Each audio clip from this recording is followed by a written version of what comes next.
بہت ہی بڑی خبر ہے، اور خبر یہ ہے جی کہ فیلڈ مارشل صاحب جو ہیں انہیں تاحیات ان کا رینک ہو گیا ہے، مطلب فیلڈ مارشل کا رینک جو اسے تاحیات کا مطلب ایک دے دیا گیا ہے، اور اس کے بعد جی چیف آف ڈیفنس فورسز کا عہدہ متعارف کروایا گیا۔ یہ عہدہ کیا ہے یہ بھی جانیں گے، اور جوائنٹ چیف کا عہدہ جو ہے اسے ختم کیا جا رہا ہے، اس پہ بھی تھوڑی سی روشنی ڈالیں گے، اور اس کے بعد آپ کو یہ بتائیں گے جی کہ پاکستان اور افغانستان کے مذاکرات جو ہیں وہ بغیر کسی نتیجے کے ختم ہو گئے ہیں، یا آپ کہہ سکتے ہیں کہ ناکام ہو گئے ہیں، اور پاکستان اب اپنی تیاری کر کے بیٹھ گیا۔ پاکستان اب کیا کرے گا یہ بھی ڈیٹیل سے آپ کو بتائیں گے۔ بھارت جو طالبان کے پیچھے ہے، یقیناً یہ لگتا ہے کہ اس مذاکرات کی ناکامی کے پیچھے سب سے بڑا ہاتھ بھارت کا ہے، تو بھارت کا اس وقت کیا پلان ہے، وہ چاہ کیا رہا تھا، یہ بھی ڈیٹیل سے آپ کو بتائیں گے۔ اور پاکستان کیا غزہ میں اپنی فوج بھیج رہا ہے، اور یہ جو ابراہیمی معاہدے کی بات ہو رہی ہے کیا مسلم ممالک اسے ماننے جا رہے ہیں، کیونکہ ایک اور مسلم ملک اس میں شامل ہو گیا، اور پاکستان کا اس میں سٹیٹس کیا ہوگا، یہ بھی ڈیٹیل سے جانیے گا۔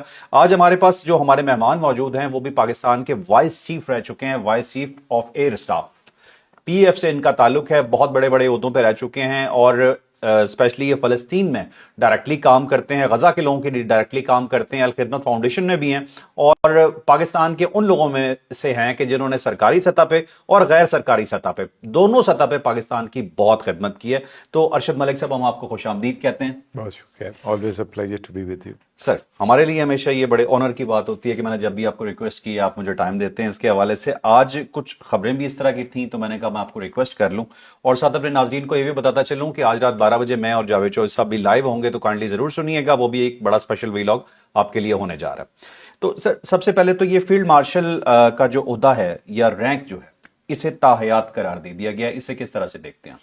بسم اللہ الرحمن الرحیم۔ یہ بھی انفیکٹ میں کریکٹ کر لوں کہ ابھی یہ مسودہ ہے، ابھی یہ اس نے پاس ہونا ہے، تو اب یہ بات ہو رہی ہے، میں بھی اس میں کچھ چینجز آگے جائیں۔ بالکل آپ نے صحیح کہا کہ یہ ایک پرپوزل ہے، تجویز ہے۔ آپ کو یاد ہوگا کہ بھٹو صاحب کے دور میں chairman joint chief of staff کا آفس بنا، اور ایک پورا پراپر سیٹ اپ بنا، اور اس کا مقصد یہ تھا کہ تینوں سروسز میں بہتر کوآرڈینیشن ہو جائے، بیکاز جو لیسنز ڈرا کیے گئے 65-71 میں، اس میں یہ بھی ایک ون آف دا فیکٹرز یہ تھا کہ آپس میں کوآرڈینیشن امپروو کرنے کی ضرورت ہے۔ سو اس لیے chairman joint chief of staff کا عہدہ یا دفتر بنایا گیا۔ اس کے بعد over a period of time initially بہت افیکٹو رہا، بٹ میری ذاتی رائے ہے، میں فوج میں رہا ہوں، کہ یہ اس کی افیکٹیوٹی وہ نہیں رہی جس طرح کے کنسیپچلائز کیا گیا تھا یا جس طرح کے باقی ملکوں میں ہوتا تھا۔ ابھی جو ریسنٹ واقعات ہوئے جس میں بھارت کے ساتھ الحمدللہ اللہ نے ہمیں کامیابی عطا فرمائی، تو اس میں آنر کرنے کے لیے جو جنرل صاحب تھے ان کو فیلڈ مارشل کا عہدہ دیا گیا۔ اب جو پرپوزل آئی ہے، آلدو اس کے خد و خال بالکل سامنے آ جائیں گے، جو مجھے سمجھ آتی وہ یہ ہے کہ فیلڈ مارشل صاحب، یا اگر کوئی مارشل آف دی ایئر بنتا ہے یا نیوی کا بھی اسی 5 اسٹار کا عہدہ دیتا ہے، سو وہ جو رینک ہے that will be lifetime، یعنی it will be always called field marshal۔ C D S کا کانسیپٹ بھی بہت پرانا ہے، بہت ملکوں میں ہے، اور اس کا مقصد بھی بیسیکلی یہی ہے کہ ایک ایسا سیٹ اپ جس میں کوآرڈینیشن افیکٹو ہو، کوآرڈینیشن بہتر ہو۔ جو اب سی ڈی ایس کا دفتر بنے گا، اس کی وجہ یہ ہے کہ چونکہ ایک ہی 5 اسٹار آفیسر ہیں، ان کو چیئرمین جوائنٹ کو تو رپورٹ نہیں آپ کرا سکتے، اس لیے آپ نے ان کی اہمیت کو، اس آفس کی اہمیت بڑھانے کے لیے ان کو سی ڈی ایس کا رتبہ دے دیا، اور ان کو کہا کہ اب یہ ساری سروسز ان کے نیچے آ جائیں گی۔ ٹھیک ہے، یہ چیف آف ڈیفنس فورسز کے نام سے اب عہدہ متعارف کروایا جا رہا ہے، C D S, chief of defence services. اچھا، خبر میں کیونکہ ابھی چیزیں بڑی انیشل سٹیجز پہ ہیں نا، تو فورسز لکھا ہوا آ رہا ہے، میں بھی آگے جا کے کریکشن اس کے اندر ہو جائے، اور یہ جوائنٹ چیف کا عہدہ جو ہے اس سے ختم ابالش ہو جائے گا، بیکاز ضرورت نہیں رہے گی۔ اب وہی جو ڈپارٹمنٹ، جو جوائنٹنس کا concept chairman joint chiefs of office کے تھا، وہ سی ڈی ایس کے انڈر آ جائے گا۔ سو سی ڈی ایس آپ یہ سمجھیں کہ اس وقت تینوں فوجوں کی کوآرڈینیشن کے لیے ہوں گے، and being the senior most, of course امید کی جائے کہ اس سے افیکٹونیس، کوآرڈینیشن شاید بہت بہتر ہو جائے، جو پہلے نہیں تھی۔ 27 نومبر کو جوائنٹ چیف جو ہیں جنرل ساحر شمشاد مرزا، وہ ریٹائر ہو رہے ہیں، اور ان کے ساتھ ہی یہ عہدہ میرا خیال ختم ہو جائے گا، جو مسودے کے مطابق ہے، جو ابھی تک ہمیں چیز سمجھ میں آ رہی ہے۔ اور چیف آف ڈیفنس سروسز یا ڈیفنس فورسز یا ڈیفنس سروسز جو ہیں، اب وہ آرمی چیف ہوں گے۔ جی، اب یہ army chief field marshal Asim Munir ہوں گے، یا آگے بھی جو بھی آرمی چیف آئیں گے ان کے پاس یہی عہدہ ہوا؟ جو ابھی تک جیسے آپ نے کہا مسودہ چونکہ خد و خال واضح نہیں، جو مجھے سمجھ آ رہی وہ یہ ہے کہ آرمی چیف کے پاس ڈیول ہیٹ ہوگا، آرمی چیف بھی رہیں گے اور چیف آف ڈیفنس سروسز بھی رہیں گے، بیکاز دیکھیں جو آرمی چیف ہوتا ہے اصل پاور اسی کے پاس ہوتی ہے، لیکن اس کو ٹرانسفارم کرنے میں toward chief of defence services تھوڑا سا وقت لگے گا، تو شاید اس دوران میں تو یقیناً وہ دونوں عہدے اپنے پاس رکھیں گے۔ اور بیسک مقصد جو ہے وہ کوارڈینیشن کا ہے کہ تمام فورسز کے اندر ایک اچھی کوارڈینیشن ہو، اگر سینٹرلائز کنٹرول بھی ہو جائے، سینٹرلائز کنٹرول بھی ہو، جب ایک ہی آفس سے سب کنٹرول ہو رہا ہوگا۔ ٹھیک ہے، چلیں اب چلتے ہیں جی اپنے نیکسٹ کویسچن پہ، پاکستان کے مذاکرات کے حوالے سے۔ افغانستان کی جی بالکل سمجھ میں بھی نہیں آتی ہے، ہم لوگوں کو نہ افغانستان سمجھ میں آتا ہے، نہ طالبان سمجھ میں آتے ہیں، نہ ان کی اسٹریٹجی سمجھ میں آتی ہیں۔ کبھی یہ انٹرنیٹ بند کر دیتے ہیں، اس سے پہلے یہ خواتین کی تعلیم پہ پابندی لگا دیتے ہیں، پھر یہ اپنی سرزمین دنیا بھر کی دہشت گردی کے لیے استعمال کروانے کے لیے تیار ہو جاتے ہیں، دنیا بھر سے ڈالرز آتے ہیں، پیسے آ رہے ہوتے ہیں، اور شاید انہیں یہی چاہیے ہوتا ہے، اور اس کے عوض یہ کچھ بھی کرنے کو تیار ہو جائیں گے، خود نہیں کمانا لیکن ایڈ لے کے کھانا ہے، اور دوسرے ملکوں کی تباہی بے شک پھر جائے اس کی انہیں فرق نہیں پڑتا۔ اور پوائنٹ آف ویو ان کا کیا ہوتا ہے جی کہ اگر آپ کی زمین پہ کچھ ہو رہا ہے تو وہ ذمہ داری آپ کی ہے، وہ ہماری ذمہ داری نہیں ہے۔ مطلب اگر آپ کا ملک استعمال ہو رہا ہے تو اس کی ذمہ داری سے مبرہ ہو جاتے ہیں ٹوٹلی یہ۔ تو اسی طرح کی صورتحال مذاکرات میں پیش ہوئی ہے۔ جو ذبیح اللہ مجاہد ہیں وہ فرما رہے ہیں جی افغانستان کی جانب سے کہ پاکستان کا داخلی معاملہ ہے، ان کی سیکیورٹی جو ہے، اور پاکستان کا ون پوائنٹ ایجنڈا تھا کہ آپ کی زمین ہمارے خلاف استعمال ہو رہی ہے اور ہم یہ نہیں ہونے دیں گے۔ تو مذاکرات کی ناکامی کے بعد، یہ شٹ ڈاؤن ہونے کے بعد، اب پاکستان کا رد عمل کیا ہو سکتا ہے یا افغانستان کے ساتھ اب کیا کرنا چاہیے، یہ جانتے ہیں ارشد ملک صاحب سے۔ بڑا امپورٹنٹ ایشو ہے، بڑا سینسٹیو ایشو ہے، لیکن میرے خیال میں اس کی اب سینسٹیوٹی بڑی کلیئر ہو جانی چاہیے۔ میں سینسٹیو کیوں کہتا ہوں کہ اس کو موسٹلی ہم نے مذہب کے رنگ میں دیا۔ ہم یہ سمجھتے رہے کہ جب امریکہ کا ایگزٹ ہوا یا رشیا کا ایگزٹ ہوا تو اسلام کی فتح ہو گئی، ایمان کی فتح ہو گئی، لیکن ہم اس چیز کو بھول گئے، جو اب آہستہ آہستہ لوگوں کو یہ سمجھ آ رہی ہے کہ وہ اسلام اور وہ ایمان جو کہ ایک مخصوص گروپ کا ہے، وہ اسلام یا ایمان نہیں ہے جو کہ ایک عام مسلمان کا ہے، یا قرآن پاک کا اسلام ہے، یا آپ صلی اللہ علیہ وسلم کی تعلیمات ہے۔ آپ نے فرمایا کون سی تعلیم ہے اسلام کی جس میں وہ جہالت کو فروغ دیتے ہیں، تعلیم کو سنپ کرتے ہیں؟ کون سا اسلام ہے ایسا جس میں وہ یہ کہتا ہے کہ جو میں کہہ رہا ہوں وہ ٹھیک ہو، جو تم کہہ رہے ہو اس پہ کوئی بات نہیں ہو سکتی، آپ انکار کرتے ہیں تو آپ باغی کہلاتے ہیں اور آپ کو قابل کیا کہتے ہیں، آپ کو مار دیا جائے گا، واجب القتل کیا؟ واجب القتل۔ کون سا اسلام ہے جو جنونیت کی طرف لے کے جاتا ہے، جو فرقہ واریت کی طرف لے کے جاتا ہے؟ کون سا اسلام ہے جو کہتا ہے کہ آپ میری اتباع کر لو، اس کے بعد تمہیں کھلی چھٹی ہے، تم جا کے جس کو مرضی مارو؟ کون سا اسلام وہ کہتا ہے کہ ہر ملک جس کے اندر جمہوری اقدار ہوں، جس کے اندر ایک پراپر سسٹم ہو، اس سسٹم سے لڑنا شروع کر دو کیونکہ وہ تمہاری سوچ کے مطابق؟ تو پہلے تو یہ باتیں ہمیں بڑی کلیئر کرنی چاہیے۔ دوسری بات، دیکھیں طالبان کا جو ایک نظام ہے وہ ایک مسلط نظام ہے۔ انہوں نے خود مانا کہ ہم ایک وسیع البنیاد حکومت لے کے آئیں گے، جو کہ ابھی تک نہیں لا سکے۔ پھر یہ وہ طالبان ہے جو کہ بدقسمتی کے ساتھ جبر، خوف اور جہالت کے ساتھ مسلط ہوئے ہیں افغانستان کے اندر۔ سو ہماری افغانستان سے لڑائی نہیں ہے، ہماری اس سوچ سے لڑائی ہے، ہماری اس جہالت سے لڑائی ہے، ہمیں اس اندھیرے سے لڑائی ہے۔ پھر جہاں پہ ٹریڈیشنلی دیکھ لیں، بدقسمتی بری باتیں ہیں، مسلمان ہیں وہ بھی، جہاں پیسہ نظر آتا ہے وہ وہاں چلے جاتے ہیں۔ ہندوستان میں سلما ڈیم کیوں بنا کے دیا؟ ہندوستان ان کے فوجیوں کو لارا دے رہا ہے کہ میں آپ کی ٹریننگ کروں گا۔ کون سے فوجی کو ریگولر ایئر فورس تک نہیں ہے، وہ کہتا ہے میں ایئر فورس کی ٹریننگ کروں گا۔ تو افغانستان کے اندر جو طالبان کی حکومت ہے وہ ایک ایسی جبری حکومت ہے جس کے خد و خال نہیں ہے، کوئی انتظامی ڈھانچہ نہیں۔ پھر افغانستان کے اندر اس وقت طالبان کو ایک اور ڈر یہ ہے کہ یہ جو ٹی ٹی پی ہے جو کہ ڈکلیئرڈ دہشت گرد ہے، اور ہم نہیں کہہ رہے، یونائٹڈ نیشنز، انڈیپینڈنٹ سب ایجنسیز نے ان کو ڈکلیئرڈ دہشت گرد کیا ہوا ہے۔ ان کو اگر انہوں نے ان کی بیعت کر لی ملا ہیبت اللہ کی، اگر وہ ان کو اپنے آپ سے نکالتے ہیں تو ان کو ڈر یہ ہے کہ وہ آئی ایس ایس کے ساتھ نہ مل جائیں، وہ جو اسلامک فرنٹ ہے خراسان والا اس کے ساتھ نہ مل جائیں، پلس ان کے اندر سے جو فیکشنز ہیں وہ نہ ٹوٹ جائیں۔ پھر آپ ایک مشرک ملک، ایک کافر ملک میں جا کے کہتے ہیں، اس کی گود میں جا کے بیٹھ کے کہتے ہیں کہ ہماری زمین سے تم پہ حملہ نہیں ہوگا، اور جو تمہارے اوپر حملہ ہو رہا ہے جو کہ حملہ خود ساختہ تھا اس کی مذمت کرتے ہیں۔ تو کیا امر مانے ہے کہ آپ اپنے ہمسائے کے ساتھ؟ میرے خیال میں جو آپ نے بات کی، ان کو سمجھانے کی ضرورت ہے، اور وہ ایک ٹرم ہوتی ہے کہ آئرن فسٹ ود ویلویٹ گلو۔ اچھا، کہ ان کو اس طرح سے سکھانے کی ضرورت ہے. لیکن ہماری بدقسمتی کیا ہے, ہم ان کے ساتھ جنگ نہیں چاہتے. ہم ان کے ساتھ جنگ افورڈ اس لیے نہیں کر سکتے, خدا نخواستہ کیپیبلٹی کیپیسٹی کی بات نہیں ہے, یہ بات درست نہیں ہے کہ آپ دونوں فرنٹس کو کھول کے بیٹھ جائیں. تیسری بات یہ ہے کہ ہم نے ان کو بہت پالا, بہت پوسا, بہت خیال کیا.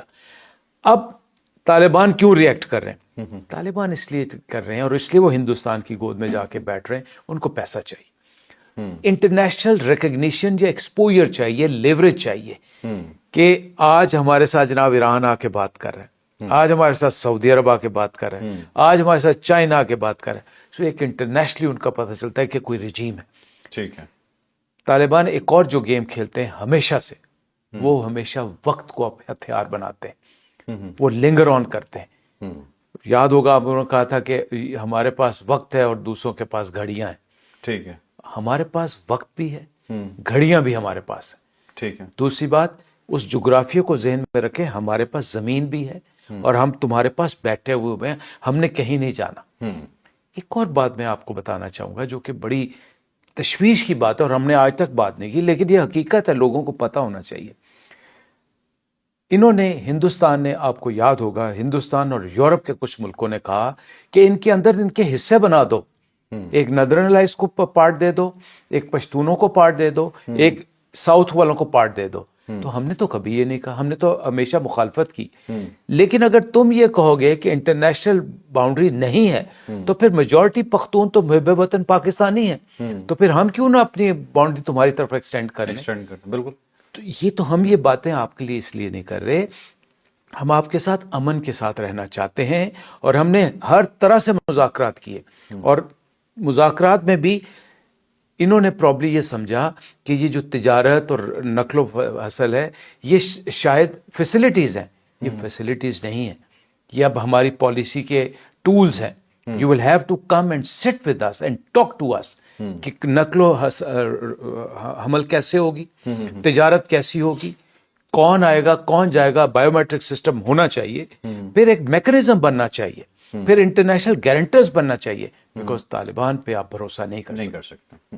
اب آپ یہ دیکھیں نا کہ اس وقت موجودہ جو صورتحال ہے, طالبان تو مان ہی نہیں رہا کہ ہماری سرزمین سے کچھ ہو رہا ہے. اب پاکستان آپ کو کیا لگتا ہے, ایک تو آپ نے غور کیا ہوگا کہ جب سے یہ مذاکرات شروع ہوئے یا پاکستان نے تھوڑا سا ان کی طبیعت صاف کی ہے, حملے کم ہو گئے, واضح طور پہ کم ہو گئے. اگر آپ کی سرزمین استعمال نہیں ہو رہی تھی تو حملے پھر کیسے کم ہو گئے؟ خود بخود خود تو نہیں رک گئے نا وہ, ٹھیک ہے, آپ کو کوئی ڈر پیدا ہوا.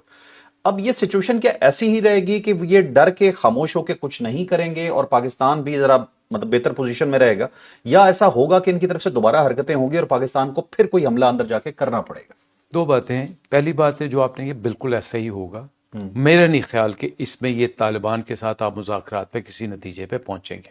ٹھیک ہے. لیکن ہمارا ایک پروجیکشن ہے اور ہم ان کے ساتھ مذاکرات رہیں گے اور اپنے ساتھ انٹرنیشنل گارنٹرز کو بھی لے کے آئیں گے. اس میں ایران ہو سکتا ہے, چین ہو سکتا ہے, قطر اور سعودی عربیہ کو بھی افیکٹولی لانا چاہیے, اور میں تو کہتا ہوں روس کو بھی لانا چاہیے. تو یہ مذاکرات جاری رہیں گے, لیکن اس پہ کسی کو کوئی شبہ نہیں ہونا چاہیے. ہمارے پاس ڈاکومنٹڈ ثبوت ہیں, ہمارے پاس ویڈیوز ہیں جہاں ہم ٹی ٹی پی کی موومنٹ دیکھ رہے ہیں, ان کی ٹریننگ ان کے اندر ہوتی ہوئی دیکھ رہے ہیں. اگر انہوں نے اس کے اوپر کوئی ایکشن نہ لیا تو ان کیمپس کو اور ان دہشت گردوں کا قلع کما کیا جائے گا, بھلے وہ کتنے ڈیپ اندر ہوں. الحمدللہ پاکستان فوج کے پاس وہ صلاحیت موجود ہے, تو یہ ہوتا رہے گا. لیکن ہم, جو میرا بھی پوائنٹ ہے اور میرے خیال میں ہماری حکومت کا بھی یہی ہے کہ ہم ان کے ساتھ انگیجمنٹ رکھنا چاہیں گے. ہم ان کو کوئی بکھرنے کا بات نہیں کرتے, ہم ان کے کوئی انٹرنل پالیٹکس میں نہیں جاتے. آپ نے ہندوستان کے جانا ہے, ایران کے ساتھ ملنا ہے, کسی کے ساتھ جانا ہے, جائیں. ہماری سالمیت پہ اور ہمارے مفادات پہ آپ سودا نہیں کر سکتے. بالکل. ایک تو یہ تاجکستان والی جو سائڈ جو ہے ناردرن الائنس کی, وہ ان کے ساتھ نہیں ہے, ہزارہ کے لوگ ان کے ساتھ نہیں ہیں.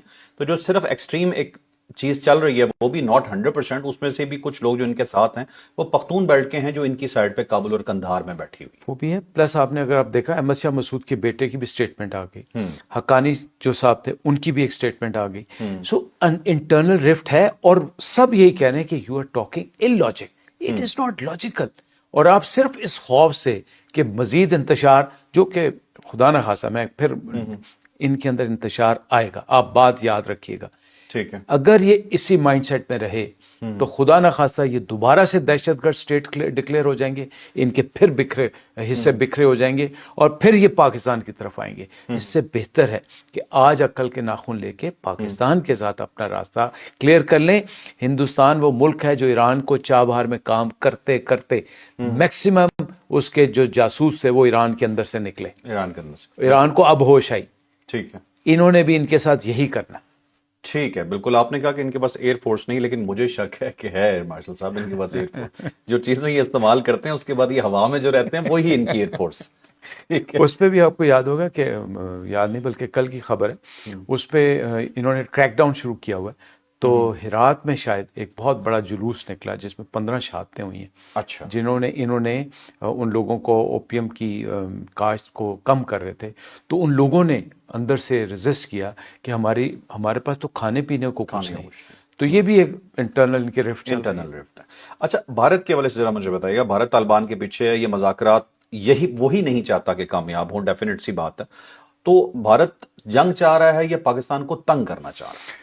بھارت کے بارے میں میرے استاد ہیں ایئر کموڈور پرویز اختر خان صاحب, میں آپ کو کبھی ان سے ملواؤں گا, بہت مزے کے. انہوں نے ایک بات کہی, انہوں نے کہا کہ وہ آج کل اتنی بڑی بڑی باتیں کر رہے ہیں کہ کراچی میں خدا نخواستہ یہ ہو گیا, لاہور میں یہ ہو گیا. وہ کہنے لگے کہ مجھے تو شک لگتا ہے سکندر اعظم قبر سے آ کے یہ نہ کہے کہ مودی تو میرے تو اگے نکل گیا فتح دے وچ, اینیاں تو چیزاں فتح کر لیاں. تو ایک تو بات یہ ہے کہ جھوٹا بیانیہ, دوسری بات یہ ہے کہ انہوں نے جو ان کی شکست تھی اس کو اس طرح بیان کرنا شروع کر دیا کہ ان کی جو فتح بنی اس سے بھی ہمیں خوف آنے لگا کہ یار پتہ نہیں کیڑی فتح.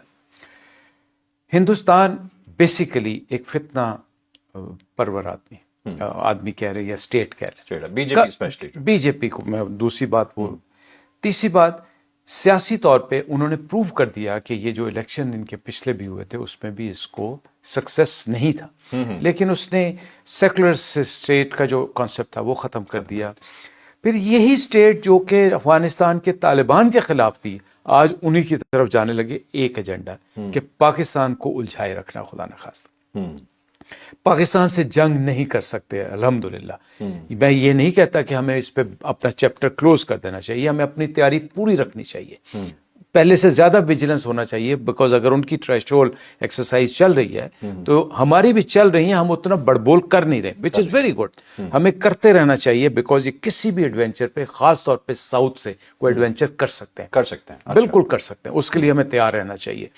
دوسری عام جو لوگ ہیں ان کے ذہن میں شاید یہ ہے کہ پاکستان نیوی اتنی مقابلے کی نہیں ہے. میں آپ کو بڑے وثوق سے لوگوں سے میری بات ہوئی ہے, نمبرز میں کم ضرور ہوگی پاکستان نیوی, بٹ کیپیسٹی اور کیپیبلٹی میں کسی طور پہ ان سے کم نہیں ہے. اور یہ وکرنت کو پاکستان نیوی اور پاکستان ایئر فورس کے J-10 اور J-17 کی وجہ سے کبھی بھی اوپن سی میں اب نہیں لے کے آئیں گے, یاد رکھیے گا. اچھا, پچھلے سندور میں بھی یہ نہیں لے کے آئے تھے.